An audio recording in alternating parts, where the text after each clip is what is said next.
On October 28th, 312, on a plain north of Rome beside the Tiber River, one afternoon of fighting ended 10 years of the worst religious persecution in the ancient world. Within 5 months of that afternoon, persecution was permanently, legally abolished across the Roman Empire.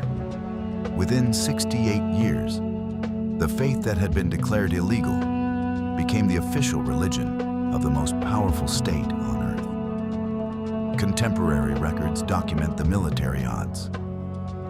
Roughly 40,000 seasoned veterans against a defending force historians estimate at 75,000 or more. The smaller army won before sunset. The larger army's emperor drowned in his own river.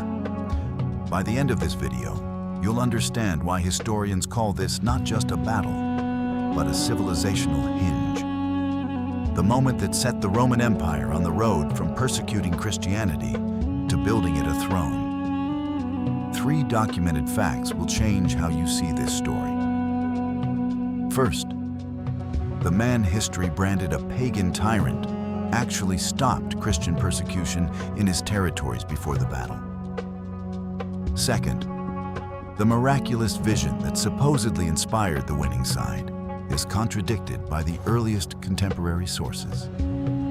Third, in 2006, archaeologists found the losers' buried imperial regalia hidden underground, the only surviving Roman imperial scepter ever recovered, sealed in silk and waiting 17 centuries to be found.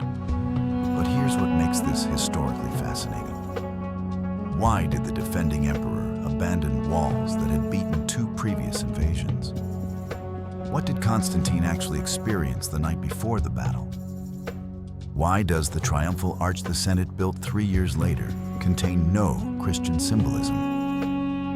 And how did a single afternoon at a river crossing set in motion a chain of consequences that still echoes in churches around the world every Sunday? To understand what happened at the Tiber on October 28th, 312, we need to start where every Roman story starts, with a system that was supposed to be perfect, and the moment it broke. In the 49 years between 235 and 284, Rome burned through 26 emperors. Almost none of them died naturally. The empire that had stood for centuries as the organizing principle of the known world had become a machine for producing civil wars, and every general with sufficient legions and sufficient ambition had a claim to the purple. Borders frayed, currency collapsed.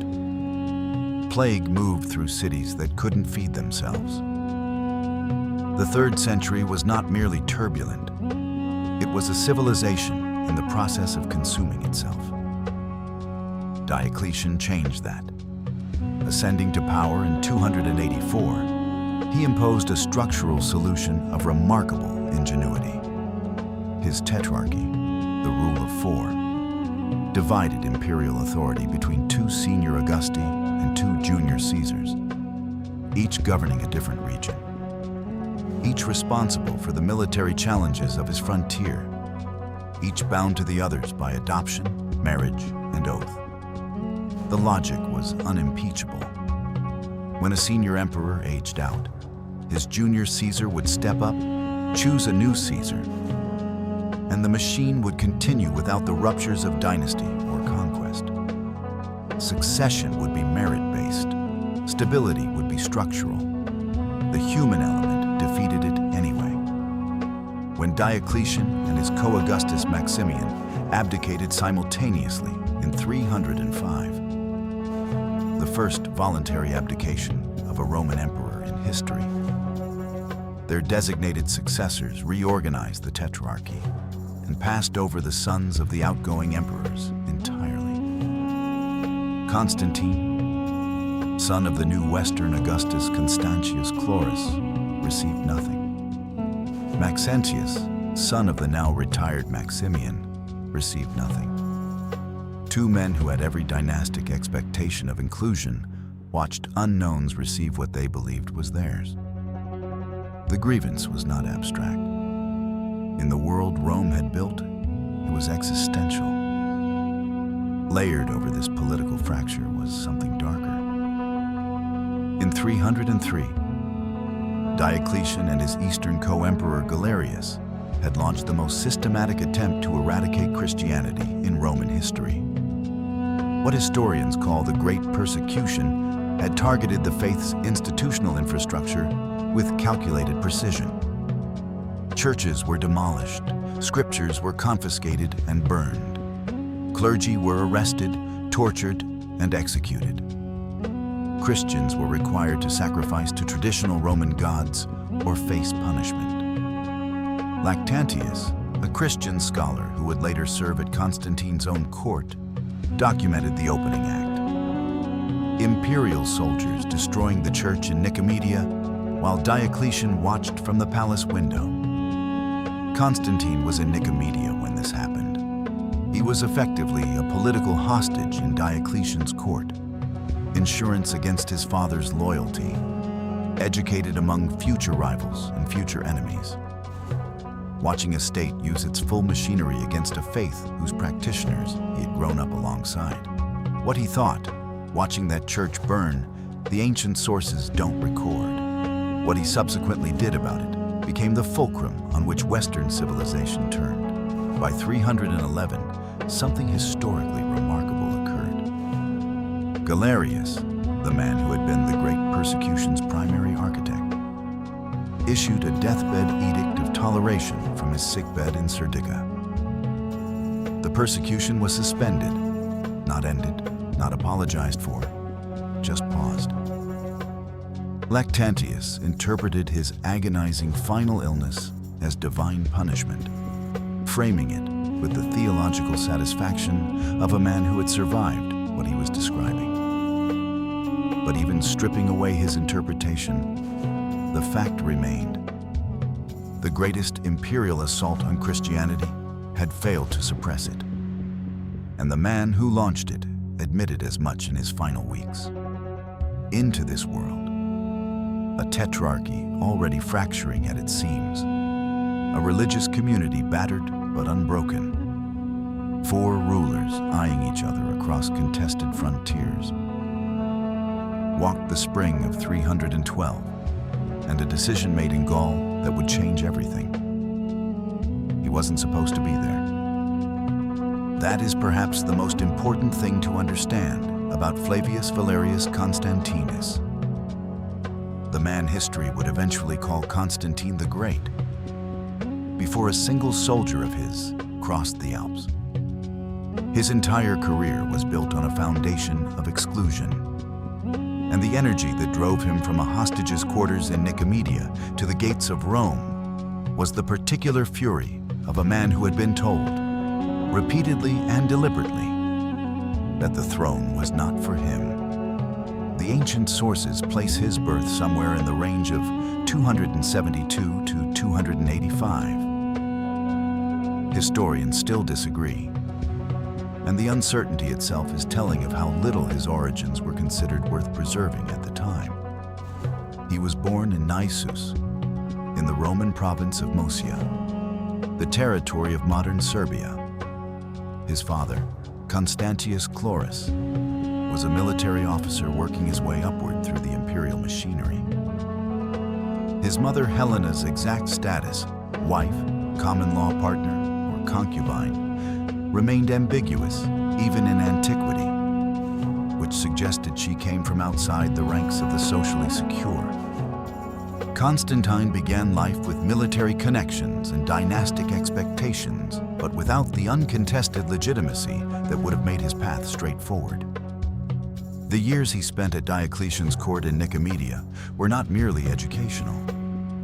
They were a form of political detention. His father's promotion required a guarantee of loyalty, and that guarantee had a human face. His son kept close to the imperial household, learning the machinery of empire from the inside while simultaneously being prevented from using that knowledge independently. He served under Diocletian, then under Galerius, and was regarded as a talented officer. He was also regarded, by Galerius in particular, as a potential problem. Ancient sources describe a young man making a dramatic escape from the Eastern court, riding through the night, and, in the account passed down by Maxentius and later chroniclers, crippling the post horses at each station behind him to prevent pursuit. Modern historians treat this detail with appropriate caution. It has the shape of legend as much as record. But the underlying reality is not disputed. Constantine got out of the east and joined his father in Gaul before Galerius could formalize objections. When Constantius Chlorus died at Eboracum, the Roman city the Britons called York, on July 25th, 306, his legions did not wait for imperial procedure. They acclaimed his son Augustus on the spot. It was a defiance of the tetrarchic succession rules so complete that even Galerius, who refused to recognize the full title, was forced to acknowledge Constantine with the lesser rank of Caesar, conceding the political reality while registering official disapproval. Constantine accepted the compromise and began building from it. The 6 years between York and the Milvian Bridge were years of systematic preparation. He won victories over Frankish and Alemanni raiders on the Rhine, establishing the military reputation that would make his Italian gamble credible. He forged an alliance with Licinius, the Eastern Emperor, sealed by offering his sister Constantia in marriage, a diplomatic maneuver that isolated his southern rival. He maintained careful, deliberate non-aggression toward the other emperors, even as he accumulated strength. And then, in the spring of 312, every advisor he had counseled restraint. His soothsayers, according to Eusebius, told him the omens were unfavorable. His generals urged caution. Maxentius, behind the Aurelian walls with a larger army and a proven defensive record, seemed the rational choice to leave alone. Constantine crossed the Alps anyway. With approximately 40,000 men, 1/4 of his total force, the rest left to guard the Rhine. He moved south into Italy in the early spring thaw, and nothing about the decision was cautious. It was the gamble of a man who had calculated that the moment was now. The advantages were real, and the wait would cost him more than the attempt. Here is what the history books written by winners tell you about Maxentius: that he was a tyrant, a pagan persecutor, a man of debauchery and cruelty, whose removal from Rome was an act of liberation greeted with popular joy. Here is what Britannica's modern assessment says, drawing on scholarship that has moved beyond Constantinian sources. The records from this period reflect the propaganda of Constantine. The villain of this story was, in substantial part, a character written by the man who defeated him. Marcus Aurelius Valerius Maxentius was born around 283, the son of Emperor Maximian. He was connected to the dynasty by blood on one side and by marriage on the other. His wife, Valeria Maximilla, was the daughter of Emperor Galerius, which meant the son of one tetrarch had married the daughter of another, creating the kind of dynastic mesh that should have guaranteed his place in the succession. It guaranteed nothing. When the tetrarchy was reorganized in 305, he was passed over entirely. No military command, no consulship, not even the formal acknowledgement that would have placed him within the structure of imperial authority. The exclusion was deliberate. Lactantius suggests Galerius despised him. Whatever the reason, by 306, Maxentius had been reduced to living as a private citizen near Rome, an emperor's son without a role, watching a government operate as though he didn't exist. What happened next was not usurpation in any simple sense. When resentment in Rome over new imperial tax policies and the threatened dissolution of the Praetorian Guard reached its breaking point, the Guard and the Roman populace turned to the man who was available and had the right name. On October 28th, 306, the same calendar date, 6 years before his death. In a coincidence that would have struck any Roman as cosmically significant, Maxentius was proclaimed emperor. He accepted. He styled himself Princeps Invictus, the undefeated prince, a title carefully chosen to seek legitimacy without directly challenging the senior emperors. That legitimacy never came. Despite controlling Italy, North Africa, Corsica, Sardinia, and Sicily, and despite holding the recognition of the Roman Senate and the symbolic prestige of the ancient capital itself, not one of the reigning emperors acknowledged him as a colleague. What he did with 6 years of unrecognized power is worth examining carefully. He ended Diocletian's anti-Christian persecution in his territories. The man Christian sources branded a pagan tyrant was, in practice, more tolerant of the faith than the regime he replaced. He undertook massive architectural investment in Rome. The basilica that still bears his name near the Colosseum, one of the largest interior spaces ever constructed in the ancient world. The Temple of Divine Romulus, built to honor his son Valerius Romulus, who died around 309 at approximately 14 years old. The Circus of Maxentius on the Via Appia, still partially preserved. He was the last Roman emperor to make Rome his permanent residence. He governed Italy and North Africa for 6 years, repelled 2 imperial invasions, maintained the loyalty of the Senate, and built structures that defined the city's skyline for centuries. His son's death, in particular, deserves more than a footnote. Ancient inscriptions confirm that Maxentius deified the boy and had him interred in an elaborate mausoleum on the Via Appia. Grief expressed in stone is grief nonetheless. The ruler who built a monument to his dead 14-year-old was not quite the cartoon tyrant Constantinian propaganda required. After October 28th, 312, Constantine declared damnatio memoriae, official condemnation of memory, against his defeated rival. Inscriptions were chiseled, statues were destroyed, his basilica was renamed. Modern archaeology, working from evidence rather than Constantinian sources, has substantially revised the verdict. The man history buried may deserve a more honest accounting than the man who buried him was willing to give. In the spring of 312, Constantine crossed the Cottian Alps with 40,000 men and proceeded to win 4 battles in a single campaign season, sweeping the length of northern Italy before Maxentius's defenders could establish a coherent response.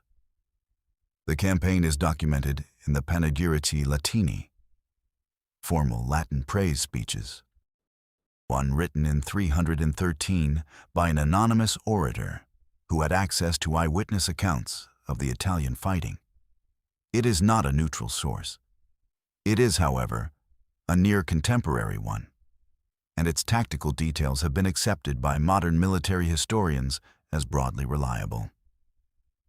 The first engagement was at Segusium, the modern city of Susa, which shut its gates against the advancing army.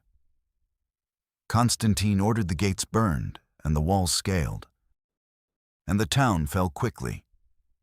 What came next was deliberate and calculated. He ordered his troops not to loot. In a campaign Constantine was framing as liberation rather than conquest.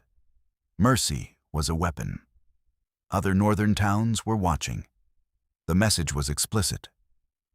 He had come to free Italy from a ruler who had taxed it into resentment, not to replace one occupier with another. Turin was different.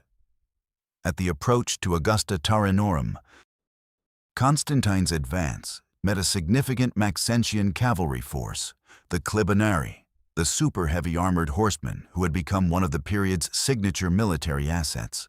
Fully plated in scale mail from head to horse, The Clibanarii were designed to shatter infantry formations through sheer mass and momentum. No conventional sword could reliably penetrate their coverage. The anonymous panegyrist records Constantine's tactical response. He spread his center, allowing the cavalry charge to commit into a V-shaped pocket, then struck the flanking riders with iron-tipped clubs, bludgeoning through the armor at angles a sword couldn't reach. The Clibanarii were dismounted, dispersed, and destroyed. Turin then opened its gates and sent a congratulatory embassy.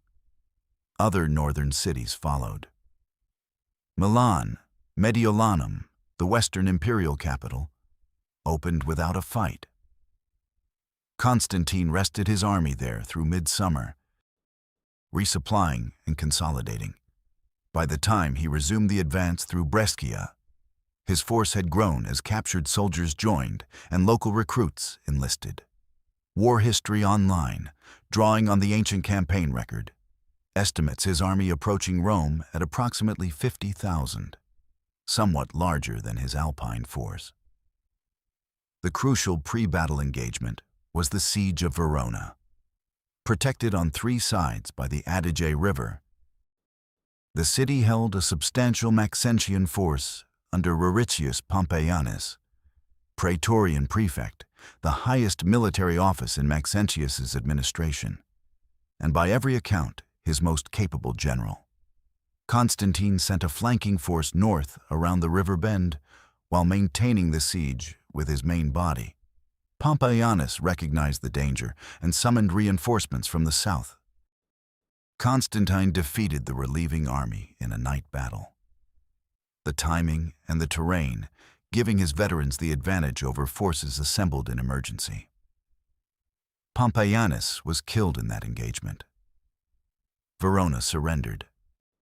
Every major city in northern Italy was now in Constantine's hands. The death of Pompeianus was militarily significant beyond the loss of one commander. He was the general Maxentius would have needed most on October 28th. His absence at the Milvian Bridge meant the Maxentian army would face Constantine without its most experienced tactical leadership. Commanded instead by Maxentius himself, an emperor whose military experience was limited to successful defense behind walls, not open field engagement against veterans who had spent 7 years fighting on the Rhine. The road south was open. Constantine moved along the Via Flaminia toward Rome, and whatever had powered him through 4 battles in a single season showed no sign of slowing. While Constantine was winning battles in the north, something was happening inside Rome that Maxentian sources would never have documented, and Constantinian sources documented with unconcealed satisfaction. The city was fracturing. The economic logic of Maxentius's regime had always been fragile. Refused to recognize him, required taxation, refused to recognize him, required taxation at levels the Roman population, which had historically enjoyed exemptions its provincial counterparts didn't, found genuinely punishing. By 312, Constantine's Wikipedia article, citing modern historians, describes Maxentius as a man barely tolerated, not one actively supported, even among Christian Italians. The man who had come to power on a wave of popular resentment against Galerius's tax policies had needed to impose his own. The African Revolt of 308 had made things worse. A rival named Domitius Alexander was proclaimed emperor in Carthage, cutting off North Africa, Rome's grain basket, the region that fed the capital, from Maxentian control. Maxentius sent his Praetorian prefect Rufius Volusianus to suppress it, and Alexander was defeated and executed around 310. The grain supply was restored, but the episode had exposed how dependent the regime was on a supply chain it didn't fully control. And the taxation required to pay for the suppression campaign had added to the grievances accumulating in the city. The personal dimension was darker still. Maxentius's eldest son, Valerius Romulus, died around 309, at approximately 14 years old.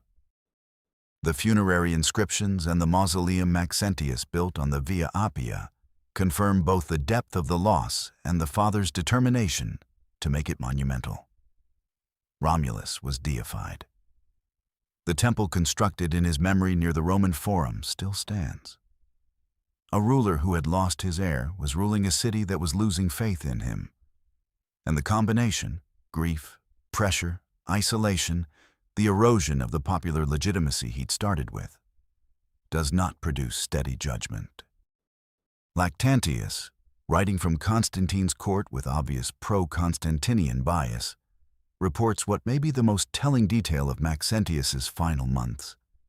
During circus games celebrating the anniversary of his reign, the Roman crowd openly mocked him, shouting that Constantine was invincible. The source's bias is real and should be acknowledged. But the detail is consistent with the broader picture multiple historians reconstruct. A ruler whose support had drained away, governing a city whose patience had expired. Against this backdrop, Constantine's lightning campaign through northern Italy arrived not as an unexpected shock, but as a confirmation of what the crowd had already been saying aloud. When Pompeianus died at Verona and the northern cities fell one by one, Maxentius faced a choice that his previous successes had allowed him to avoid. Whether to wait behind walls that had worked twice before, or to do something different. The oracle gave him the answer he needed to hear. 3 separate reasons pushed Maxentius out of Rome and across the Tiber, and each one, examined alone, seems almost reasonable.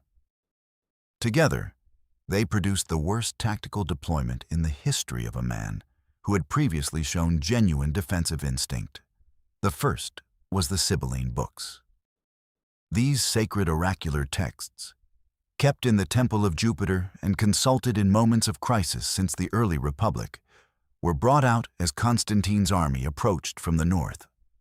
Both Lactantius, writing from inside Constantine's court, and Zosimus, a pagan historian writing later and with no particular affection for Constantine, report the consultation and its result. The 2 sources agreeing on this detail matters. Zosimus had no reason to invent anything that made Maxentius look either pious or foolish. The prophecy recorded stated that the enemy of the Romans shall perish. Maxentius interpreted himself as Rome's protector and Constantine as the enemy. The oracle, filtered through the mind of a ruler who desperately needed reassurance, told him he would win. The second reason was the calendar.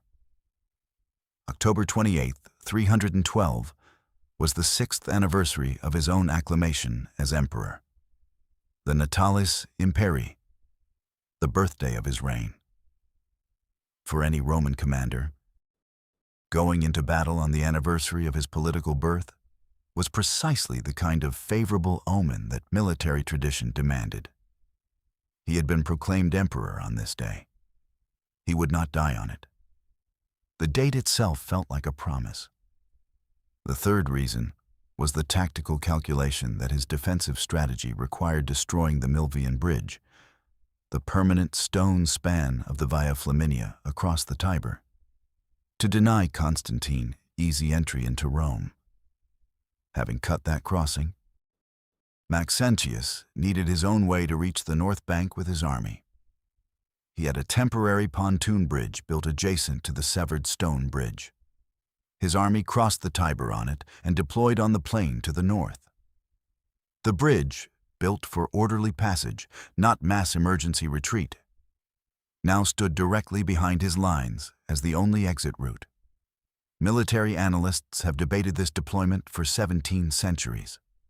The Tiber at Maxentius's back left no room to regroup, no room for tactical withdrawal, no room for the controlled retreat that might have reset the engagement. Maxentius was committed the moment his last soldier crossed that pontoon. Every modern assessment identifies this positioning as the decisive error of the battle. though the ancient sources don't explain his reasoning, and at least one reading suggests he may have chosen it deliberately to force his men to fight with no option but victory. Whether it was tactical overconfidence or calculated psychology of last resort, the result was the same. He had built a trap. He was standing inside it. By the morning of October 27th, his army was north of the river. Constantine's camp was at Malborghetto, near Prima Porta. The remains of a monument Constantine later built at the site still stand. The river ran between them. And then, according to the accounts that have shaped Western civilization's understanding of what followed, something happened in the Constantinian camp that no historian has fully resolved in 17 centuries. Here is where history and legend genuinely collide. Not as a rhetorical device, but as an honest description of what the sources actually show. Something occurred in Constantine's camp on the night of October 27th, 312. What it was depends entirely on which ancient source you consult, and the ancient sources don't agree. This is not a minor discrepancy. It is the central scholarly controversy of one of the most consequential events in Western history, and it deserves to be handled with the precision the evidence demands. Lactantius, writing within approximately 2 years of the battle from his position at Constantine's own court, describes a dream. Constantine was commanded in sleep to mark the heavenly sign of God on his soldiers' shields. He obeyed. He marked the Chi-Rho, the Greek letters Chi and Rho, the first 2 letters of Christos, on the shields. His men carried that symbol into battle the following morning. Lactantius says nothing about a daytime vision in the sky, nothing about the army witnessing anything collectively. Just a dream, a command, and a soldier's obedience to it. Eusebius of Caesarea, the bishop and historian who became Constantine's primary Christian biographer, wrote about the Milvian Bridge twice, and the 2 accounts don't agree with each other. His earlier work, the Ecclesiastical History, written around 313, mentions no vision at all. God helped Constantine. That is the entirety of the supernatural content. 14 years later, writing his life of Constantine after the emperor's death, Eusebius produced a far more elaborate account. He claimed Constantine told him the story personally, under oath. In this version, Constantine and his entire army saw a cross of light above the sun, with the Greek words en touto nika, quote 3, written above it. That night, Christ appeared in a dream, explaining the symbol and commanding its use. The problem with Eusebius's later account is not merely that it contradicts his earlier one. The problem is the silence of every other near-contemporary source. An anonymous orator composed a formal panegyric praising Constantine's victory in 313, a document whose entire purpose was to magnify the emperor's achievement. Written 1 year after the battle by someone with every professional incentive to include a miracle visible to an entire army, he mentions no vision. The Arch of Constantine, dedicated by the Senate in 315, attributes the victory to instinctu divinitatis, divine inspiration. A phrase of such deliberate vagueness that the pagan senators who commissioned it and the Christian emperor who accepted it could read entirely different deities into it. No cross appears in the sky on the arch. No miracle is depicted. John Julius Norwich, assessing the evidence in his study of Byzantium, concluded that the public sky vision never occurred, that had the entire army witnessed a celestial sign, it was inconceivable that not a single contemporary reference outside the Vita Constantini would mention it. But Norwich also acknowledged that Constantine probably underwent, in his words, some profound spiritual experience before the battle, with Eusebius adding what he gently described as a gentle gloss to a story Constantine may already have been embellishing in his own retellings. A third possibility has been suggested by modern scholars. A natural optical phenomenon known as a solar halo, in which ice crystals in the atmosphere produce rings and arcs of light around the sun that can appear cross-shaped under certain conditions. Whether the experience was supernatural, natural, or retrospective, the military consequence was the same. Constantine's soldiers went into battle the next morning with a new symbol on their shields. What Constantine believed, standing in that camp on the night of October 27th, no one can say with certainty. What is documented is what happened at dawn. October 28th, 312. Dawn. Whatever had passed in the Constantinian camp the night before, its result was visible on every soldier's shield. According to Maxentius, writing within 2 years of the events he describes, the Chi-Rho, the monogram of Christ, the first 2 letters of Christos in Greek, had been marked on the shields of Constantine's army before the battle began. For his pagan soldiers, the symbol may have been simply a new unit marking, one more emblem among the many that Roman legions carried. For his Christian soldiers, a minority, but a disciplined and motivated one. It was something larger. For the Maxentian forces arrayed north of the Tiber, seeing an army advance under an unfamiliar symbol, it was something they had not encountered before. The initial engagement did not occur at the Milvian Bridge. This distinction matters, and the geography demands it. The decisive combat happened on the plain north of the bridge, at a location the ancient sources call Saxa Rubra, quote 7, less than 10 miles from Rome's walls. The Milvian Bridge was not the battle. It was the catastrophe that followed. Constantine's cavalry moved first. All major ancient sources, Lactantius, Eusebius, Zosimus, the anonymous panegyrist, agree that the cavalry engagement was the opening phase. And War History Online's reconstruction of the battle, drawing on this consensus, notes that Constantine personally commanded one of the cavalry wings and led the charge. He was not directing from a position of safety. The emperor was on the battlefield with his men at the moment of contact. The Gallic cavalry that Constantine had forged on the Rhine frontier was faster and more mobile than Maxentius's heavy horsemen, and considerably better suited to the ground at Saxa Rubra than the Clibanaria, who had already been decisively defeated at Turin. The Maxentian cavalry, struck on both flanks by veterans in coordinated motion, broke and fled the field. This was not a minor reversal. It was a structural collapse. In the tactical doctrine of the period, infantry whose cavalry had abandoned both flanks was infantry in a position of fundamental vulnerability, exposed on the sides to encirclement, unable to maneuver without risking complete envelopment. Constantine's infantry advanced in disciplined formation. What the ancient sources are less specific about is the detail of the infantry engagement itself, and the script will not invent what history hasn't documented. What the sources agree on is the direction of pressure.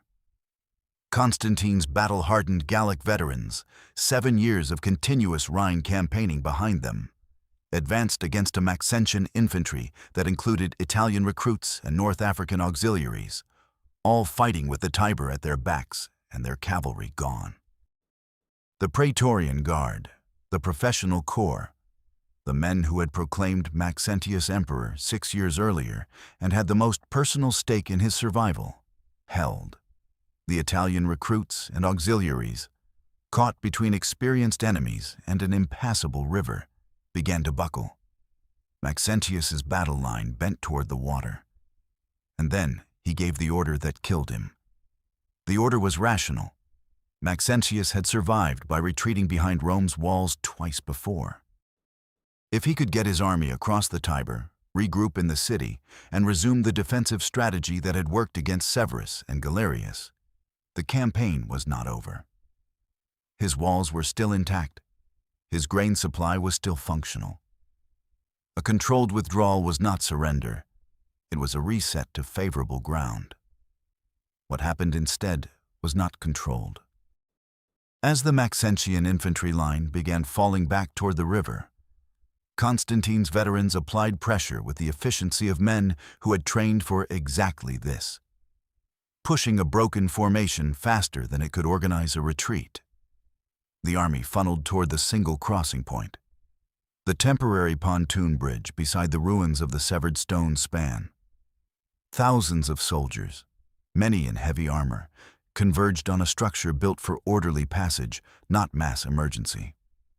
Constantine's men, according to all major sources, inflicted heavy casualties on the retreating force as it compressed toward the water. The pontoon bridge collapsed. Every source agrees on this. The physical mechanism is not documented with precision. Whether it was structural failure under the concentrated weight, deliberate sabotage by Constantine's forces, or the catastrophic effect of panicked soldiers crowding onto both ends simultaneously. What is documented, and what the Arch of Constantine depicts in carved stone relief on its south frieze that still stands near the Colosseum today, is the result. Soldiers in the Tiber, the bridge severed, the dying and the drowning visible from both banks. Maxentius was among them. Lactantius records the moment with the brevity of a man who considered it deserved. The emperor, who had built his power on 2 successful defenses behind a river, went into that river and did not come up. Ancient sources offer 2 versions of the exact moment. He was pushed from the bridge by the press of panicked soldiers behind him, or he attempted to swim across and sank under the weight of his armor. The emperor's ceremonial armor, the kind worn by a ruler presenting himself before his army, was not designed for swimming. He was approximately 29 years old. The Praetorian Guard, the professional soldiers who had stood at the center of Maxentian power since October 28, 306, made what Zosimus describes as a final stand north of the river. His phrase captures the logic of it with terrible clarity. They fought, he wrote, in despair of pardon. These were the men most intimately identified with the defeated emperor, the unit whose proclamation had begun his reign. Whether they fought from professional discipline, from the calculation that surrender offered no better odds than resistance, or from something that deserves to be called courage, the result was the same. The institution that Augustus Caesar had founded to guard the person of the emperor, and that had for 3 centuries made and unmade emperors according to its own interests, was destroyed in an afternoon at a river crossing outside Rome.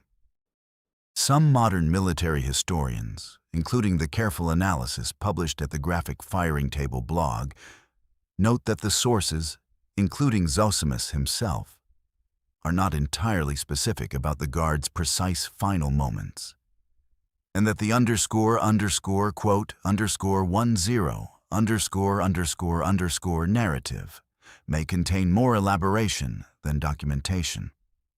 What is not disputed is the consequence. The Guard ceased to exist as a military entity. Constantine disbanded what survived within days. The Battle of the Milvian Bridge was over before sunset on October 28, 312. The battle, as it turned out, was the smaller part of the story. Constantinople entered Rome on October 29th. The battle had been fought the day before. Between those 2 dates, in the hours of an October night, beside a river full of armored dead, the shape of the next millennium was being decided without anyone present fully understanding what had happened. The first order of business was the body. Constantine's troops recovered Maxentius from the Tiber mud the morning after the battle. To end any question of what had occurred, Any rumor that the emperor had escaped, any hope among his supporters that the regime continued, Constantine ordered the body beheaded. The head was mounted and carried through the streets of Rome as Constantine made his ceremonial entry into the city. It was subsequently sent to North Africa, which had been the most reliable base of Maxentian support, as a final and unambiguous statement that the war was finished. The Adventus, the ceremonial arrival that in late antiquity had acquired the weight of a military triumph, brought Constantine through a city that received him with what the sources describe as popular jubilation. The population that had mocked Maxentius in the circus games, that had endured years of punishing taxation to fund a military machine defending a man they had stopped believing in, turned out to greet his conqueror. Whether that welcome was genuine relief, political pragmatism, or some mixture of the two, the ancient sources, including those hostile to Constantine, don't record significant resistance. Then Constantine did something that Rome noticed. By Roman tradition, a general entering the city in triumph climbed the Capitoline Hill and offered sacrifice at the temple of Jupiter, the supreme deity of the Roman state, the divine patron of Roman power since the Republic. Constantine didn't do it. Every major source confirms the absence. He made no public sacrifice at Jupiter's temple. He accepted the city's welcome, met with the Senate, and left the Capitoline Hill's most significant religious obligation unperformed. In a culture that read political meaning into every ceremonial gesture, the omission was not invisible.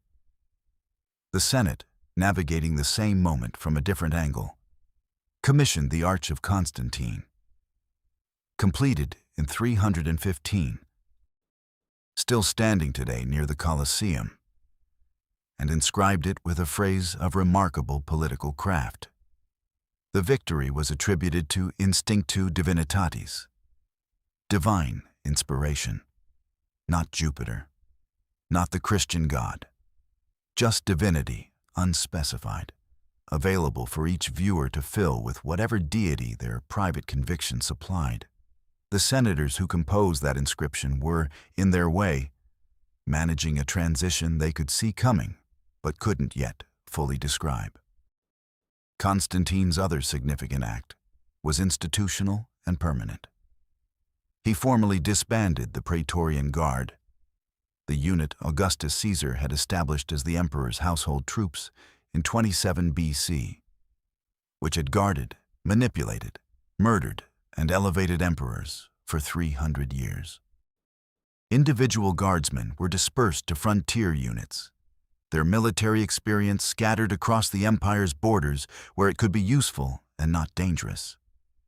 The Castra Praetoria, their fortified barracks in Rome's northeastern quarter, was partially demolished. In their place, Constantine established the Palatini and Scolae, new guard units loyal to his person rather than to the institutional tradition of the guard itself. 300 years of the guard ended by decree in the weeks after a single afternoon's battle. Physical objects outlast chronicles. The Arch of Constantine still stands. The inscription still reads, Instinctu divinitatis. The South frieze still depicts soldiers drowning in the Tiber beside a severed bridgehead, carved in stone relief by craftsmen who were working within 3 years of the event they depicted. When written sources disagree, when Lactantius and Eusebius contradict each other, and when the pagan Zosimus tells a different story from the Christian panegyrist, the arch is still there, saying exactly what the Senate decided to say in 315. Available to anyone who walks to the east side of the Colosseum and looks. What the arch says is deliberate. Modern art historians have noted the extraordinary nature of its construction. It is built primarily from spolia, sculptures cannibalized from the monuments of Trajan, Hadrian, and Marcus Aurelius. with imperial heads recarved to show Constantine's features. The reliefs from earlier emperors show fluid, classically proportioned movement. The new Constantinian friezes are stiffer, more frontal, with the emperor depicted at twice the scale of the soldiers around him. A stylistic shift that art historians read as the beginning of the hierarchical visual language that would eventually become Byzantine iconography. The arch is not merely a war memorial. It is a document of a civilization in transition, caught between the classical world it was leaving and the medieval world it was entering. What the arch deliberately does not say is also documented. No cross appears in the sky above the battle scene. No Chi-Rho appears in the dedicatory inscription. No specific deity is named. 3 years after the battle, the Senate built Constantine a monument that carefully avoided committing to the religious interpretation that Eusebius would later insist was the battle's central meaning. Whether this was senatorial caution, Constantinian political calculation, or both, the physical evidence is unambiguous. The stone says, Instinctu divinitatis. The stone does not say anything else. Then there is the other object. In December of 2006, archaeologist Clementina Pannella of Rome's University La Sapienza announced the discovery of items in wooden boxes found in an underground chamber on the northeast slope of the Palatine Hill. The objects were wrapped in linen and what appeared to be silk. The inventory: 3 complete lances, 4 javelins, a base for standards, 3 glass and chalcedony spheres, and 1 imperial scepter. A flower holding a blue-green chalcedony globe, dated by its workmanship to the reign of Maxentius. The Associated Press reported the discovery on December 4, 2006. Archaeology magazine named it among the top 10 discoveries of 2007. These are the only surviving Roman imperial regalia ever recovered.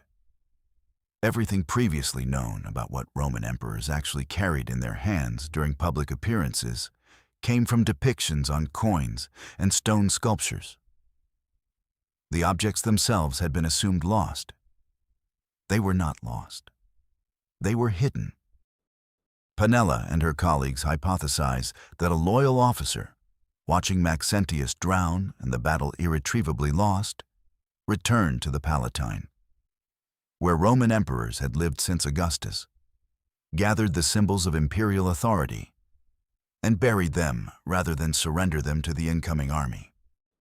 Whoever performed this act likely died in the purges and reorganizations that followed Constantine's entry into Rome. The location of the cache died with them. For 17 centuries, wrapped in silk, 6 feet underground, on the hill that gave the English language the word, quote, 12, quote, the scepter of a dead and condemned emperor waited. 5 months after the Milvian Bridge, in February of 313, Constantine summoned his ally Licinius to a conference in Milan. The meeting had multiple purposes. Licinius was to marry Constantine's sister Constantia, the formal sealing of the alliance that had diplomatically isolated Maxentius before the Italian campaign. There were Eastern military matters to coordinate. And there was the question of religious policy across the empire, which had been in a state of managed chaos since Galerius's deathbed Edict of Toleration in 311 technically suspended the Great Persecution without formally ending it or addressing its consequences. What emerged from Milan has been called the Edict of Milan ever since, though scholars note with some precision that it was technically a joint letter or rescript rather than an imperial edict, issued by Licinius to the governors of the eastern provinces in June of 313. The text has survived because both Lactantius and Eusebius independently preserved copies. The two men who disagreed about almost everything regarding Constantine agreed on the importance of preserving this document. The language of the text is worth sitting with. It granted quote underscore 13 underscore, not the Christian God specifically, not Christianity as a preferred faith, all deities, all persons. The document spoke of hoping that quote 14 quote, the phrasing is pluralistic, deliberately so, covering the full theological spectrum of the late Roman world. The Edict of Milan is a document of religious toleration, not religious establishment. And yet, its consequences for Christians specifically were transformative.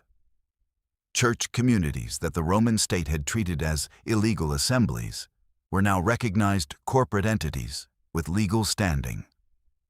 Confiscated properties. The churches demolished under Diocletian, the scriptures burned.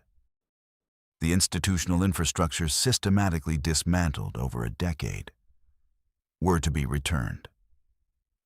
The imperial treasury would compensate from public funds any private parties who had acquired church property and could not return it. Christians who had met in private, who had traveled carefully and worshipped quietly and watched their leaders arrested, could now worship publicly, openly, without legal risk. The great persecution had begun with soldiers burning a church in Nicomedia while the emperor watched. It ended with the emperor ordering the buildings rebuilt at state expense. One distinction that matters for historical precision. The Edict of Milan did not make Christianity the official religion of the Roman Empire. That would not happen until 380. When the Edict of Thessalonica under Emperor Theodosius I declared Nicene Christianity the sole legitimate religion of the Roman state. The distance between 313 and 380. 67 years, 3 generations, is the distance between quote 15 quote and quote 16 quote. The Milvian Bridge made that journey possible. It did not complete it in a single step. What the edict completed, irrevocably, was the persecution. That was the first consequence. The others took longer. 17 centuries of scholars have argued about this, and the honest answer, the only answer the evidence supports, is that we cannot fully know. What we can do is examine the evidence clearly on both sides, resist the pull toward whichever conclusion is tidier, and accept that a man who shaped history's religious trajectory may have been driven by motivations that even he couldn't have neatly categorized.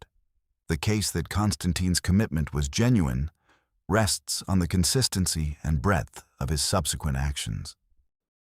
He funded church-building projects throughout his reign, in Rome, in Trier, in Jerusalem, in Nicomedia, across the empire's width. He gave Christian clergy tax exemptions and legal authority that placed them in a privileged position relative to other religious functionaries.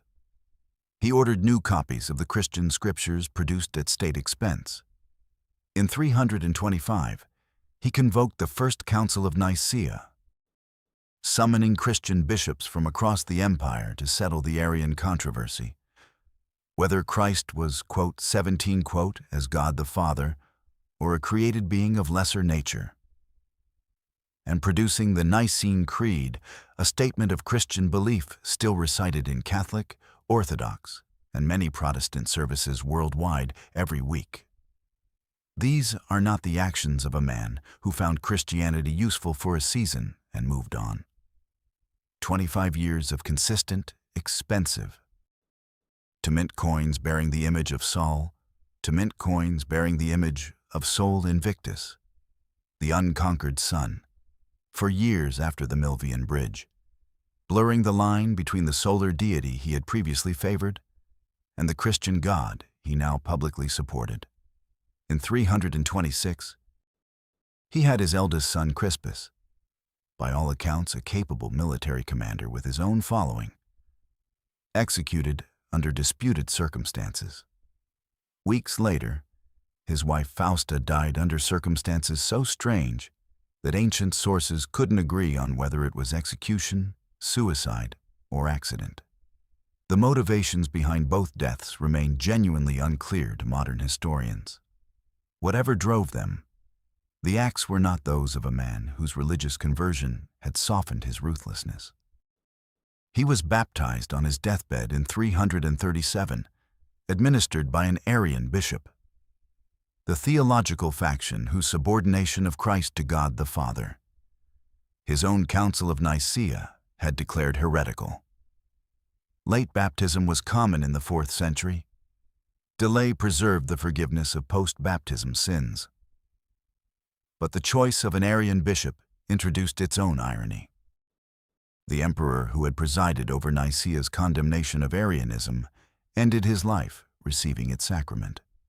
Modern historians, as EBSCO research starters synthesizes the field, tend to conclude that Constantine was neither a cynical fabricator nor a straightforward saint.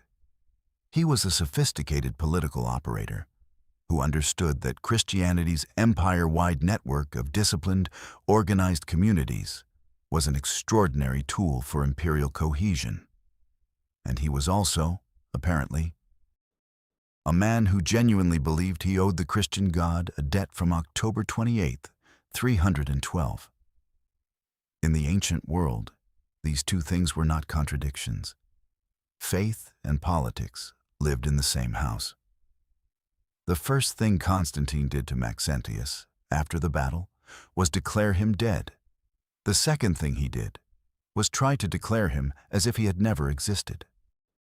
Damnatio memoriae, condemnation of memory, was the Roman state's formal mechanism for erasing a defeated rival from the official record. After the Senate's declaration, the process was methodical. Maxentius's name was chiseled from inscriptions across Rome. Statues bearing his features were destroyed or reworked. Official records were altered. The man who had governed Italy and North Africa for 6 years, who had defeated 2 imperial invasions and built the largest basilica in the Roman world, was to be written out of the city he had made his permanent residence. It didn't entirely work, for the same reason erasure rarely entirely works. The buildings were too large to demolish. The Basilica of Maxentius, the enormous vaulted structure he had begun near the Colosseum, one of the great interior spaces of the ancient world, was completed by Constantine. The name on the door changed. The structure remained. What visitors see today near the Roman Forum, the massive broken arches that define that section of the ancient city, is Maxentius's architecture completed in Constantine's name. The Temple of Divine Romulus, built to honor the dead boy who was also a son, was repurposed. The Circus of Maxentius on the Via Appia, where races were held and where his son's mausoleum still stands, outlasted both the man and his condemner. Modern historians, working from archaeology and reading the ancient sources with appropriate awareness of their biases, have substantially revisited the verdict. Britannica states it plainly. The characterization of Maxentius as a brutal tyrant, quote, 18, quote, ancient history sites, drawing on recent scholarship, notes that Maxentius permitted more religious latitude for Christians than previously believed. The man condemned by Christian sources for paganism had, in practice, ended the persecution in his territories before the battle that made Constantine its avenger. The irony runs deep enough to be uncomfortable. And then there is the Palatine treasure. Someone who served Maxentius, an officer, a household official, a man whose name the ancient sources don't preserve, watched the emperor drown and the battle end and made a decision. He went to the Palatine. He gathered the symbols of imperial authority, the scepter, the lances, the standards, the spheres that represented the globe of empire. He wrapped them in silk and linen. He placed them in wooden boxes. he found a chamber under an old shrine on the hill's northeast slope and buried them. Then he disappeared into the historical record, or out of it entirely, probably consumed by the reorganizations and purges that followed Constantine's entry into Rome. In December of 2006, Clementina Pinella's team found the boxes. 17 centuries after the anonymous burial, the scepter of a man whose memory had been officially condemned came back into the light. Wrapped in the remains of silk on the hill that gave the English language its word for the buildings where rulers live, history buried Maxentius. Archaeology dug him up. The Edict of Milan was a beginning, not an ending. The distance between quote 19 and quote 20 is 67 years, 3 emperors, and a theological dispute that nearly tore the Christian world apart. Constantine defeated his final rival in 324. Licinius, the co-signatory of the Edict of Milan, who had married Constantine's sister at that same meeting in February 313, had spent the intervening decade in a relationship with Constantine that deteriorated from alliance to Cold War to open conflict. The final battles, at Adrianople and at Chrysopolis in 324, left Licinius defeated and subsequently executed. Constantine became sole ruler of the Roman Empire, east and west, from Britain to Mesopotamia, for the first time since Diocletian. The man acclaimed by British legions at York in 306 now governed the world. He used that authority to call a council. In 325, Constantine convoked the First Council of Nicaea, the gathering of Christian bishops from across the empire to resolve the Arian controversy. The theological stakes were not abstract. Whether Christ was consubstantial with God the Father, the position Nicaea ultimately endorsed, or a created being subordinate to the Father, the Arian position, determined the fundamental structure of Christian theology for every century that followed. An emperor who had not yet been baptized presided over the Church's most consequential doctrinal meeting. The Nicene Creed that emerged from that council, quote 21, is still spoken by more human beings every week than perhaps any other statement ever composed. 5 years later, in 330, Constantine dedicated a new imperial capital at the ancient Greek city of Byzantium on the Bosphorus. He called it Constantinople, the city of Constantine. It was designed as a Christian capital that maintained classical Roman form, wide avenues, public monuments, administrative machinery, but with churches rather than temples as its organizing religious architecture. The city he founded survived the fall of the Western Roman Empire, which came in 476, by more than 11 centuries, finally falling to the Ottoman Sultan Mehmed II in 1453, 1123 years. The city that preserved Greco-Roman learning through the European Middle Ages and served as the conduit through which classical scholarship eventually reached the Renaissance was Constantine's foundation, built on the political and military legitimacy he had established at a river crossing in 312. The formal transformation Constantine had set in motion was completed under Theodosius. In 380, the Edict of Thessalonica declared Nicene Christianity the sole legitimate religion of the Roman Empire. The faith that had been illegal before 313, tolerated equally after it, and favored consistently under Constantine, had become the law of the state.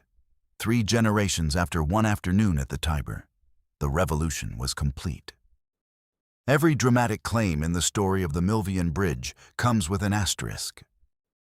Not because the history is fabricated, it isn't, but because the sources are so thoroughly shaped by the perspectives of the people who wrote them that separating fact from advocacy requires constant, careful effort.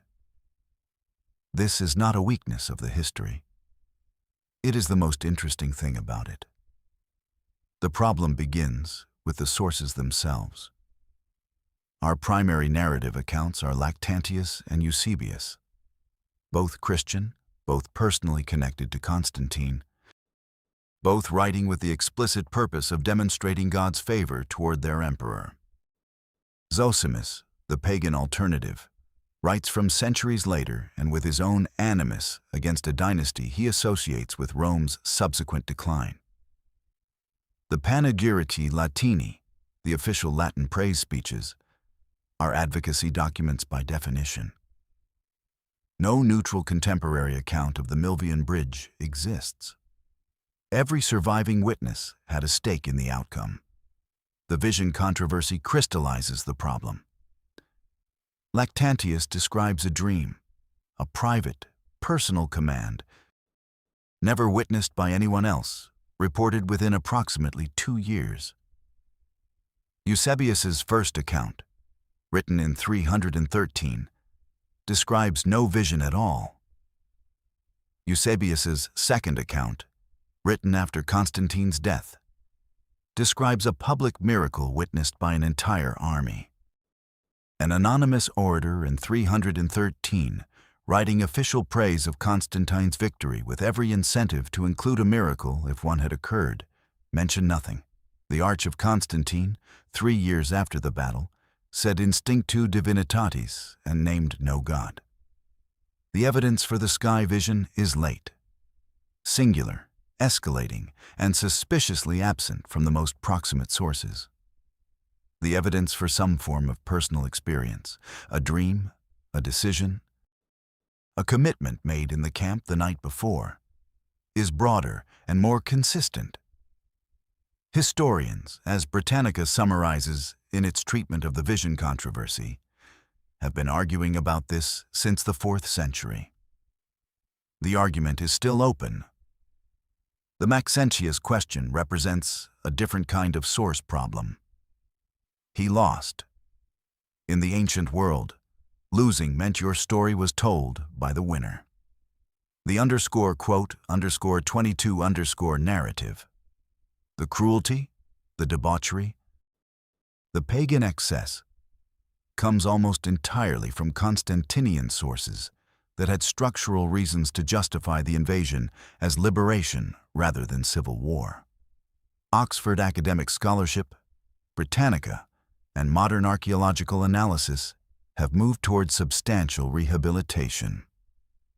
A ruler of genuine architectural ambition, real administrative competence in difficult circumstances, and demonstrably more tolerant religious policy than his propaganda portrait suggests. The rehabilitation is not complete. He was no innocent. But it is serious. And the script that tells this story honestly has to tell it. The deeper question, whether Constantine's conversion was sincere, political, or something that defies the distinction, may be the most permanently unresolvable. The evidence supports both readings. The scholars who have spent their careers on it genuinely disagree. The most honest position remains the one EBSCO's synthesis of modern historiography offers. Most historians land somewhere between the poles, recognizing that in the late ancient world, a man's faith and his politics were not separate categories requiring separate explanations. These debates don't diminish what happened at the Milvian Bridge. They deepen it. A battle whose consequences can be felt 17 centuries later deserves questions that don't have easy answers. The Nicene Creed is still spoken every week in Catholic, Orthodox, and many Protestant churches worldwide. The words were fixed at a council that Constantine convoked in 325, made possible by the political authority he established at a river crossing in 312. More human beings have recited that creed across more centuries than have spoken almost any other statement ever composed. It is still alive. The battle that made it possible is 17 centuries old. The Edict of Milan's core principle, that the state should not compel private religious conscience,